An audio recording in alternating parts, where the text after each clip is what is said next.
کرتا ہوں جو ہمارے اور آپ کے ایمان کی تازگی کا انشاءاللہ سبب بنے گا انشاءاللہ۔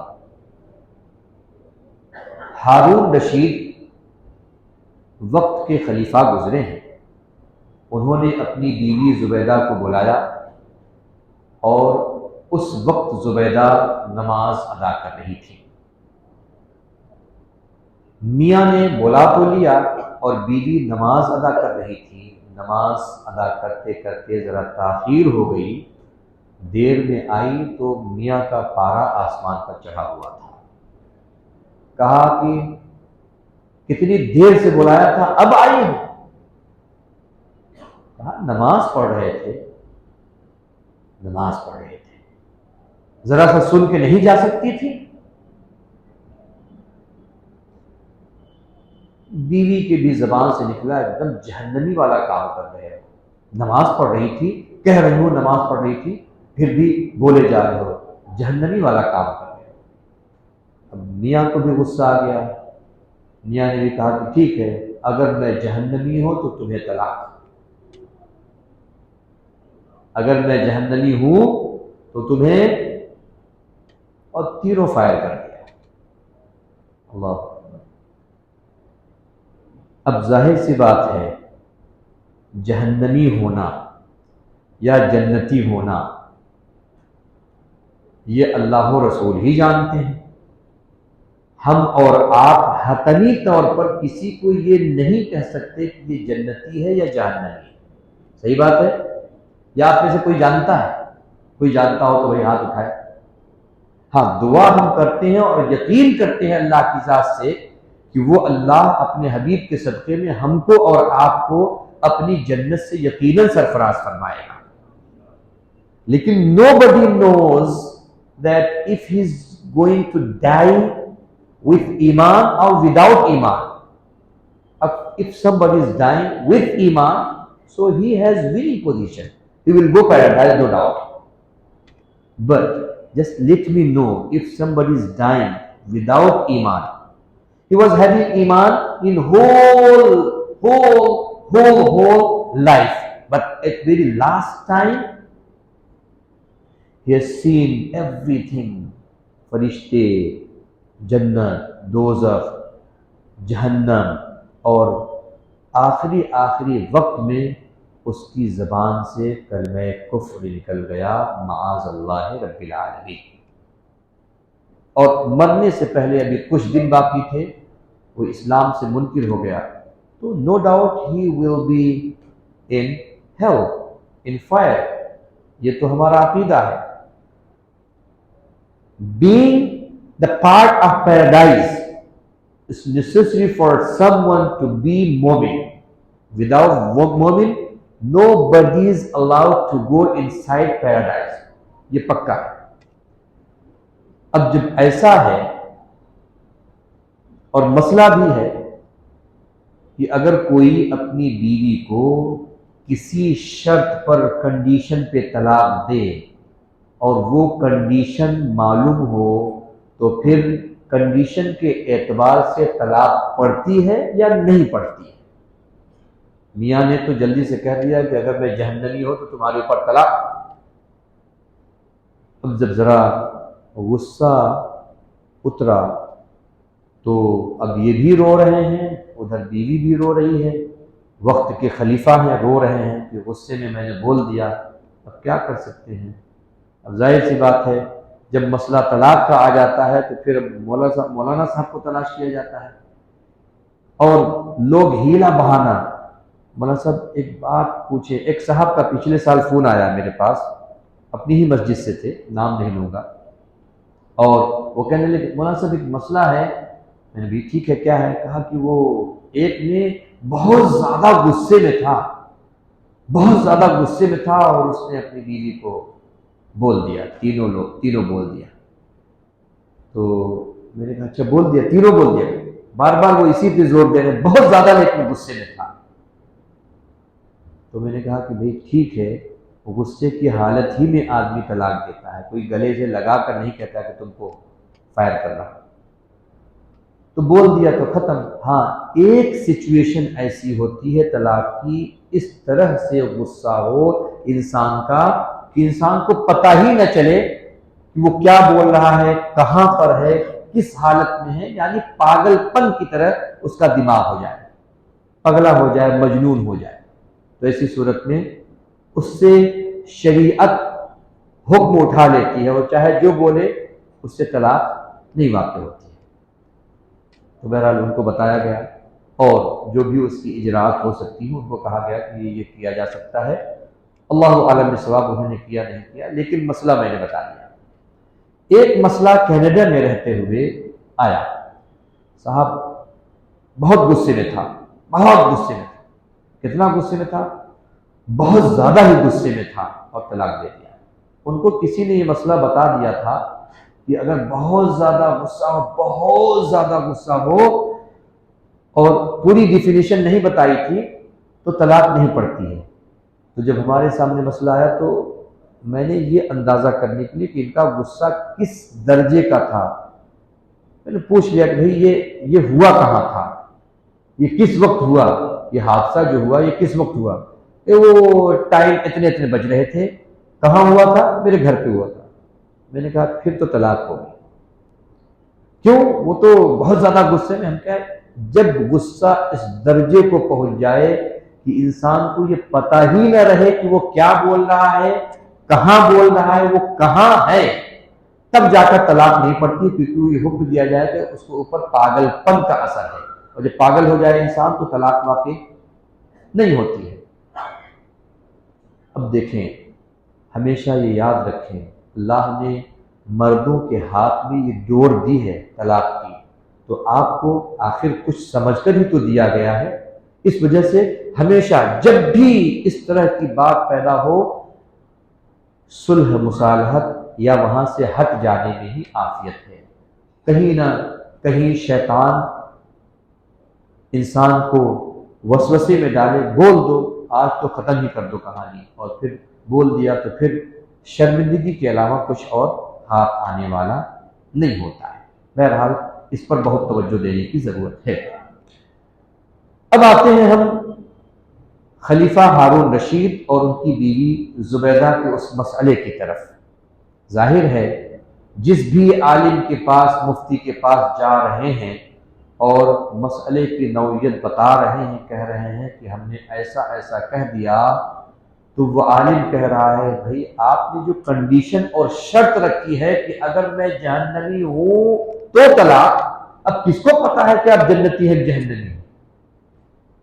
We cannot say surely that you have done talaq or not. Not at all. Even nobody can tell you. بڑا مسئلہ ٹیڑھا ہو گیا، بڑا مسئلہ ٹیڑھا ہو گیا، کیا کیا جائے، ادھر وہ رو رہے ہیں، ادھر وہ رو رہی ہیں۔ اللہ اکبر! دیکھیں، اللہ رب العزت نے کسی بھی مسئلے کو بغیر حل کے نہیں چھوڑا۔ قربان جاؤ، اس قرآن میں اللہ رب العزت نے آپ کے جملہ مسائل کا حل کر دیا ہے۔ امام شافعی کی بارگاہ میں لوگ پہنچے اور امام شافعی سے لوگوں نے پوچھا کہ حضور ایسا ایسا مسئلہ ہے۔ تو امام شافعی نے خلیفہ ہارون رشید کو بلایا اور پوچھا کہ ایک مسئلہ اور ایک بات میں تم سے پوچھتا ہوں، وہ تم مسئلہ بتا دو تو میں بتا دوں گا کہ طلاق واقع ہوئی ہے یا نہیں ہوئی۔ کہا بالکل پوچھئے۔ کہا زندگی میں خلیفہ اس بات کو بہت توجہ سے سنو اور اس کا جواب دو، زندگی میں کبھی ایسا ہوا ہے کہ تم گناہ کرنے کے بہت قریب تھے اور ایسا تھا کہ ایک قدم کی دوری پر تم گناہ سے تھے، لیکن تمہارے دل میں خوف پیدا ہوا اور تم اس گناہ کو چھوڑ کر ہٹ گئے اور کہا کہ نہیں، میرا رب دیکھ رہا ہے، میں گناہ نہیں کروں گا، اس کی سزا ہمیں آخرت میں ملے گی۔ کیا کبھی ایسی سچویشن تمہارے ساتھ ہوئی ہے؟ خلیفہ ہارون رشید نے کہا ہاں حضور، ایک مرتبہ یہ سچویشن ہوئی ہے، میں گناہ کے بالکل قریب تھا، یوں تھا کہ ایک لمحے کے بعد گناہ کے ملوث ہونے والا تھا، لیکن اچانک میرے دل نے دستک دی اور دل میں جو اندر مفتی بیٹھا ہوا ہے، اس نے کہا نہیں ہے خلیفہ، آج تم تاجدار ہو، آج تم وقت کے بادشاہ ہو، تم گناہ تو کر سکتے ہو لیکن تمہاری بادشاہت قیامت کے دن نہیں جاری رہے گی، قیامت میں تم اپنے رب کو کیا جواب دو گے؟ اے امام شافعی، میں نے اپنے ہاتھوں کو پیچھے کر لیا، اپنے قدموں کو پیچھے کر لیا اور کہا نہیں، اللہ سے میں ڈرتا ہوں، میں اس گناہ میں ملوث نہیں ہوں گا۔ یہ بات ہوئی، امام شافعی نے کہا لاؤ میں لکھ کے دے دیتا ہوں، تمہاری طلاق نہیں ہوئی۔ بولو، طلاق نہیں ہوئی۔ ظاہر سی بات ہے، اگر کوئی ایسا مسئلہ، بہت پیچیدہ مسئلہ آ جائے، جو کبھی کبھی آتے ہیں، اور آپ اس مسئلے کو حل کر دیں تو دوسرے جو مفتیان کرام ہیں وہ تو پوچھیں گے نا، وہ تو پوچھیں گے کیسے حل ہو گیا؟ امام شافعی کو لوگوں نے گھیرا اور کہا آپ نے کیسے فیصلہ دے دیا کہ خلیفہ ہارون رشید کی طلاق نہیں واقع ہوئی ہے؟ کہا چلو ایک مجلس لگائی جائے، قرآن لایا جائے، اس جواب کو میں قرآن کی روشنی میں حل کر کے تمہیں دکھاؤں گا۔ اللہ اکبر۔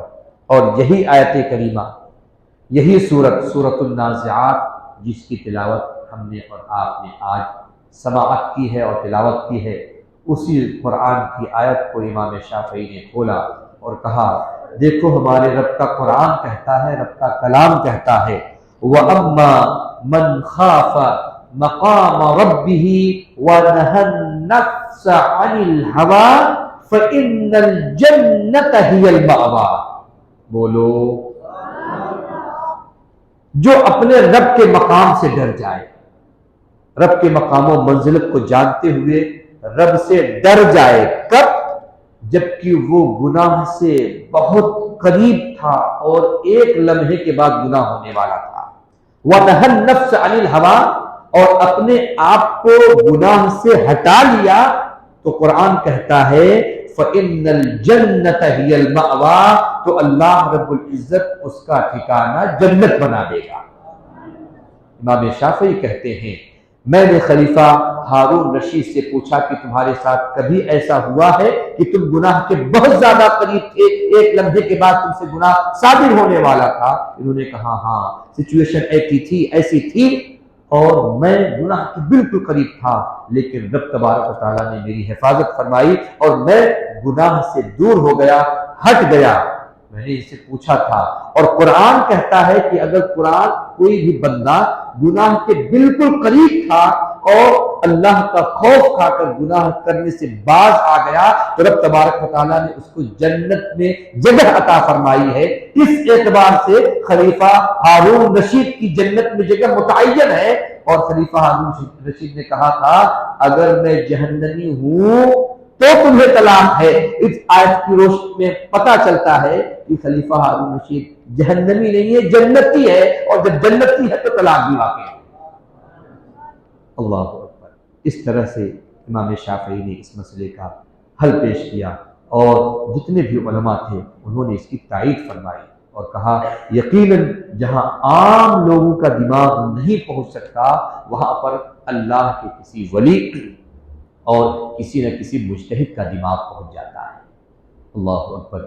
میرے امام کی بارگاہ میں بھی ایک سوال آیا تھا، امام اعظم ابو حنیفہ کی بارگاہ میں۔ اللہ اکبر۔ مرد نے کہا، غصے میں تھا، عورت گلاس میں پانی لے کے کھڑی ہے، غصے میں مرد نے کہا اگر پانی پیا تو طلاق، پانی پھینکا تو طلاق۔ لو، گاڑی ایسی پھنس گئی کہ پانی پی بھی نہیں سکتی ہے، پانی پھینک بھی نہیں سکتی ہے، اور اگر پانی گلاس میں رہا تو طلاق، پانی گلاس میں باقی رہ گیا تو طلاق۔ کوئی سچویشن آپ بتا دیں، ایسی کوئی صورت نکال دیں کہ پانی ختم بھی ہو جائے، پیا بھی نہ جائے، پھینکا بھی نہ جائے، سب حیران پریشان۔ امام اعظم کی بارگاہ میں مسئلہ آتا ہے، بولو۔ میرے امام نے کہا بہت آسان ہے، بہت آسان ہے۔ کہا حضور جہاں سب کی عقلیں دنگ نظر آ رہی ہیں آپ کہہ رہے ہیں بہت آسان ہے؟ کہا ہاں بہت آسان ہے۔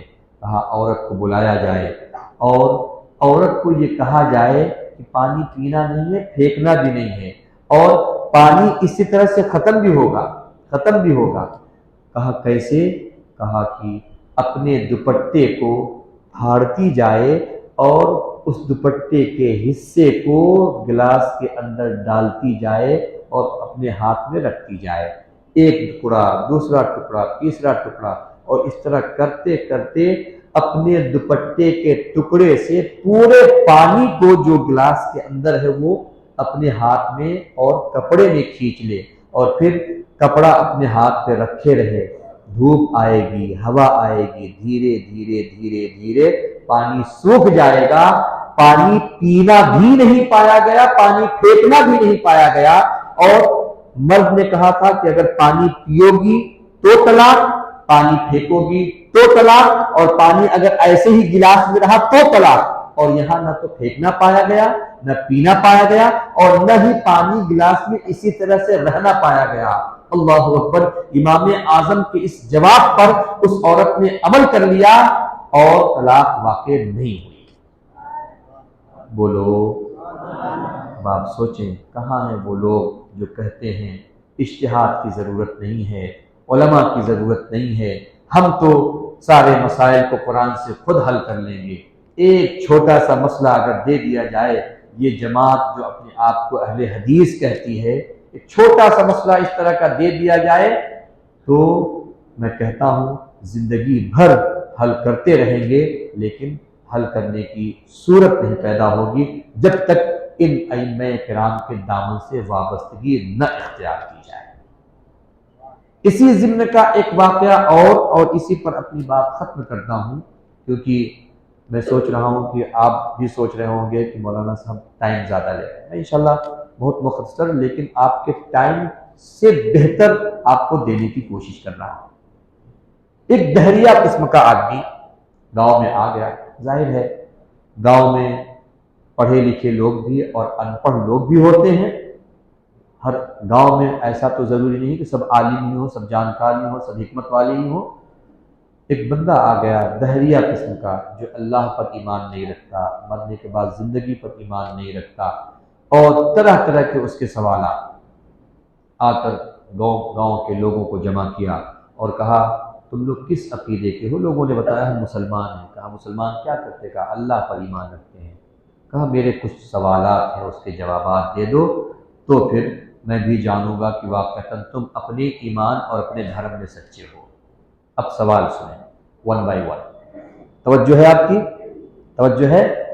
سوال سنیں اور اس کے بعد پھر اپنے ایمان کی تازگی پر آپ رشک کریں گے کہ ہمارے ائمہ نے کسی بھی مسئلے کو ایسے ہی چھوڑا نہیں ہے، بلکہ ہر مسئلے کا جواب دیا ہے۔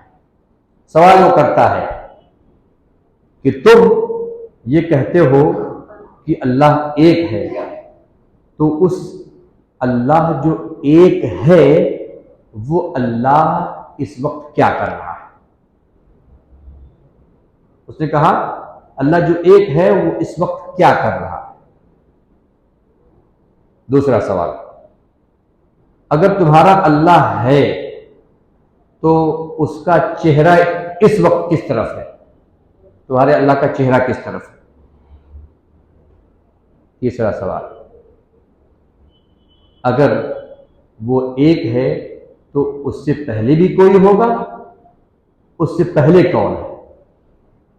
ظاہر سی بات ہے یہ ایسے سوالات تھے کہ سب کو اس سوال نے جھنجھوڑ کر رکھ دیا، سب کو جھنجھوڑ کر رکھ دیا۔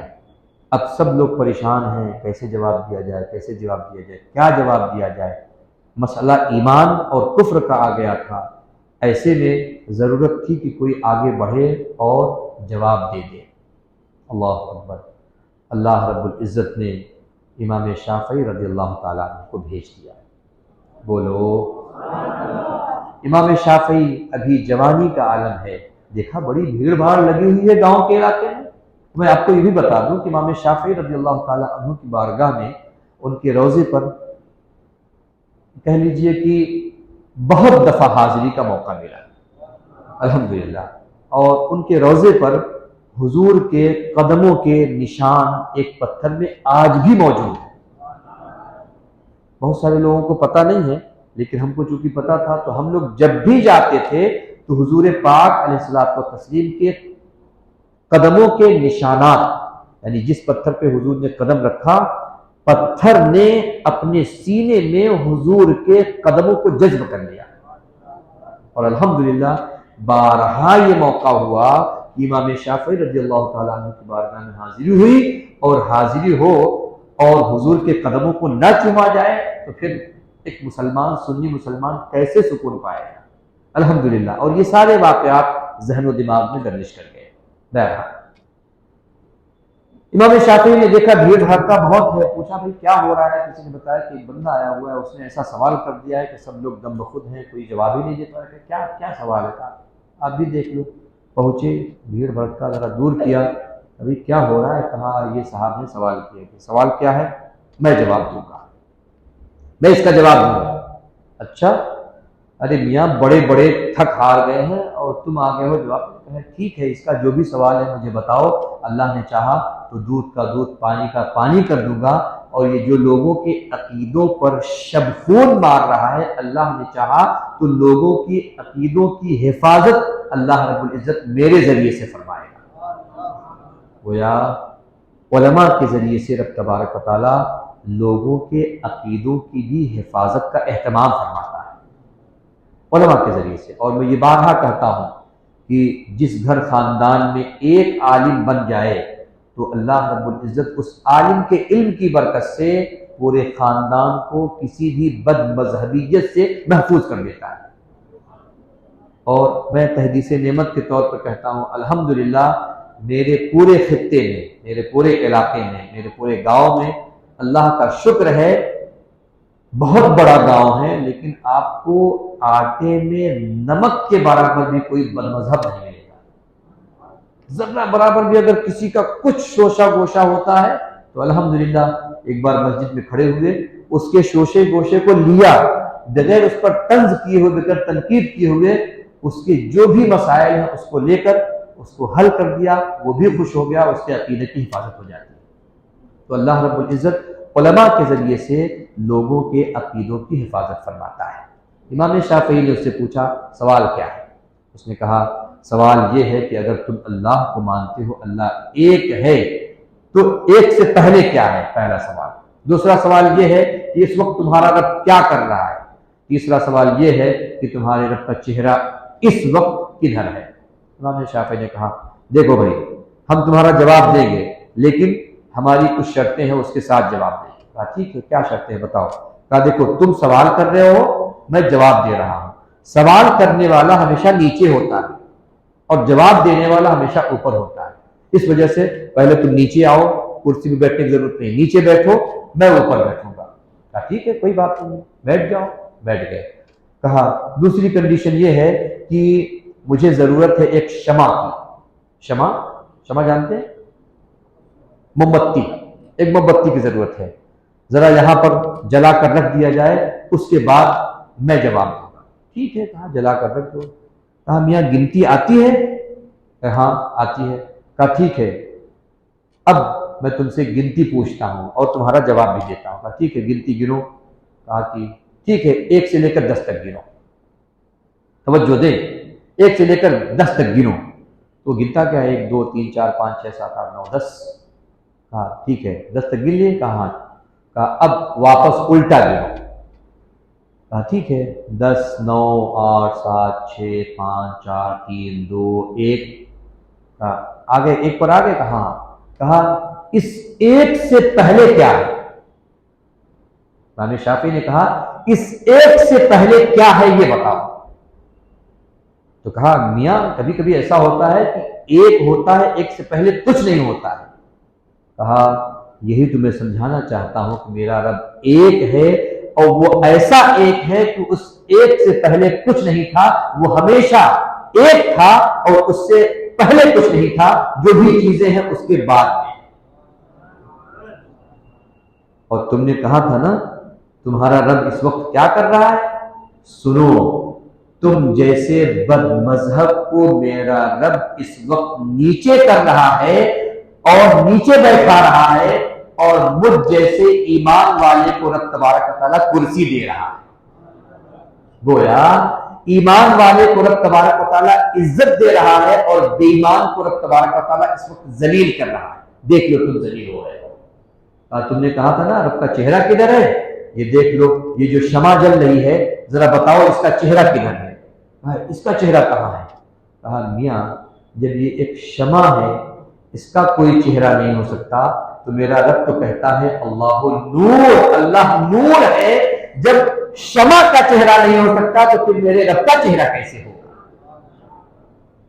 اللہ اکبر۔ اور اس طرح سے امام شافعی نے اس کے تیروں سوالوں کا جواب دیا، اور جب جواب دیا تو یوں کہہ لیجئے گاؤں کے علاقے کے جتنے لوگ تھے جو سب پریشان تھے، اللہ اکبر، سب کے چہرے پر تبسم آ گئی اور سب نے ایک بیک زبان کہا کہ اللہ رب العزت جب عقیدے کی حفاظت فرمانا چاہتا ہے تو رب تبارک و تعالیٰ ایسے ہی علماء کے ذریعے سے اپنے بندوں کی حفاظت فرما دیتا ہے۔ بولو اگر آپ کی اجازت ہو تو اب امام شافعی کا ذکر ہو اور ہم اپنے امام کا ذکر نہ کریں تو یہ تو ناانصافی ہوگی۔ امام اعظم کا ایک واقعہ آپ کو سنا دوں اور اس کے بعد پھر انشاءاللہ آج کا درس ختم ہو جائے گا۔ سنا دوں؟ اجازت ہے یا کل سناؤں؟ ایک بندہ دہریہ قسم کا، وہ بھی آتا ہے امام اعظم ابو حنیفہ رضی اللہ تعالیٰ عنہ کی بارگاہ میں اور کہتا ہے امام میں آپ سے ایک ایسا سوال کرنا چاہتا ہوں کہ آپ اس کا جواب نہیں دے پائیں گے۔ کہا ٹھیک ہے سوال کر لو، جواب نہیں دینا نہ دینا یہ تو بعد کی بات ہے، تم پہلے سوال تو کرو۔ کہا یہ بتاؤ،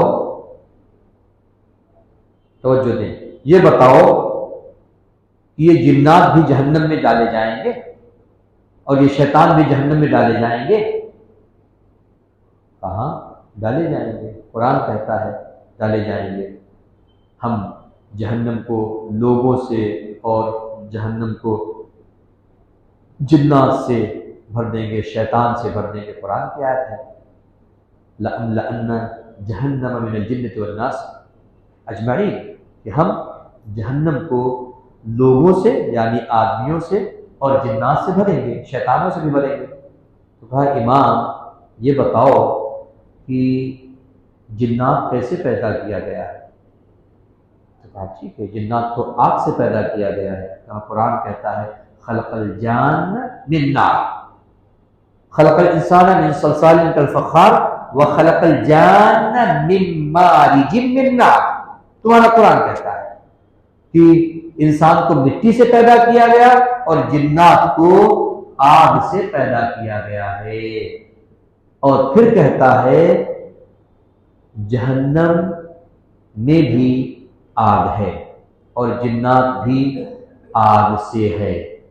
جب آگ کو آگ میں ڈالا جائے تو پھر عذاب کہاں ہوا؟